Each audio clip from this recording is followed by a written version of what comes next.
Hello friends, আজকে আমি বানাচ্ছি রুই মাছের কালিয়া। প্রথমে আমি কড়াইতে তেল দিয়ে তারপরে মাছগুলো ছেড়ে দিয়েছি। তারপরে আস্তে আস্তে সবগুলো ভাজা হয়ে গেছে। তো সেই তেলের মধ্যে আরেকটু তেল দিয়ে আমি তারপরে একে একে জিরা ফোড়ন, গোটা গরম মশলা, তেজপাতা দিয়ে পেঁয়াজ কুচি, তারপরে টমেটো কুচি, তারপরে নুন আর হলুদ দিয়ে একটু নাড়াচাড়া করব যাতে একটু নরম হয়ে যায়।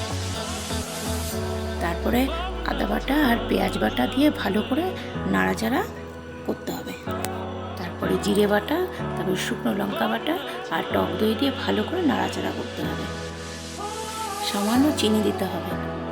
ভালো করে নাড়াচাড়া করে তারপরে সামান্য জল দেবে। আচ্ছা, জল দেওয়ার পরে তারপরে মাছগুলো ছেড়ে দিয়ে হাই ফ্রেন্ডস, আমার ইউটিউবে ওই চ্যানেলটা খোলা আছে সর্বাণী কিচেন, এবং ফেসবুকে খোলা আছে সর্বাণী রায়, ইনস্টাগ্রামে খোলা আছে সর্বাণী রায়।